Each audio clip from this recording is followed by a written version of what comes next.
kasi gabi na po eh. Magluluto po tayo ng lumpiang gulay, pampahaba ng buhay. Ayan. So, yan po ang ating ingredients. Garlic, onions, and I have another cubes. It's a chicken, repolyo, sayote, baby beans, celery, and carrots. Yan ang ating pangarap. So, let's start mga besh. So, yan ang aking kawali, ang kulay pink, yung kawali. Binili ni madam. So, let's start. Put the garlic first. Ayan na si garlic.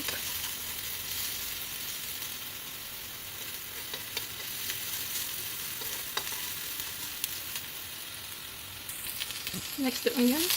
Ayan.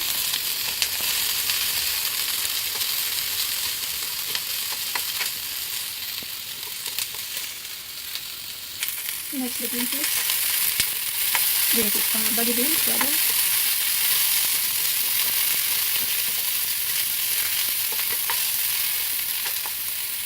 Ayan, next yung sayote, saka carrots.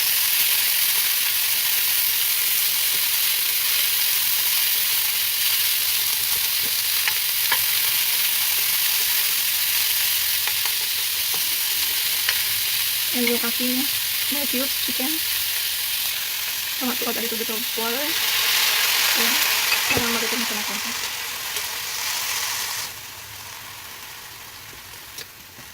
Make sure yung apoy niyo po is naka medium low fire lang siya. Para hindi po ma-overcook. Or yun naman, para hindi ma-overcook.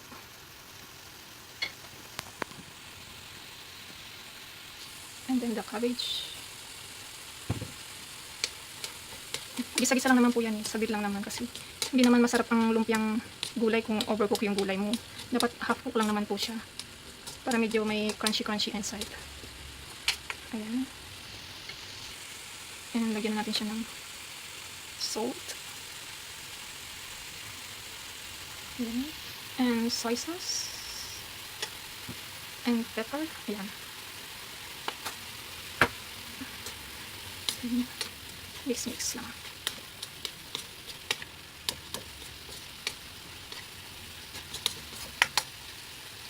Ayan. And let's gonna taste it. If kung okay na ba ang timpla.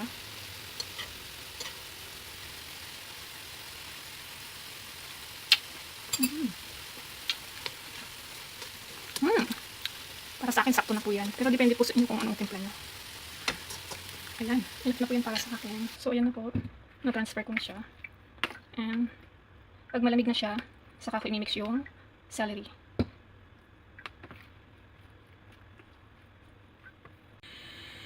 So, ayan na po. Malamig na po siya.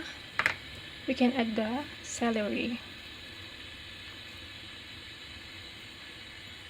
So, I'm gonna give you a trivia for celery. Ayan po.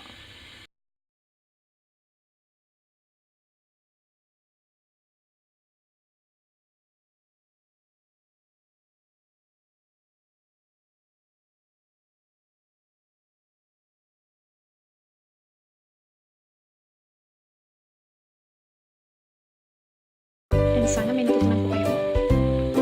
Then mix na natin. Yeah. Then we can start wrapping.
So ayun mga besh, narap ko na siya.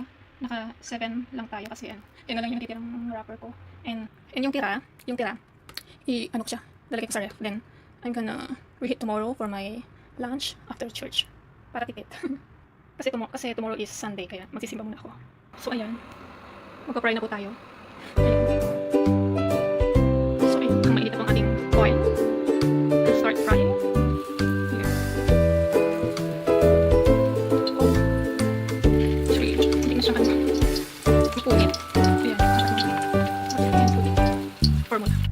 So, yun na po ang ating finished product. Sana po rin nagustuhan nyo. And yan na rin po ang aking dinner for tonight. Let's eat! Hope you enjoy it! Thank you so much for watching. Until next time!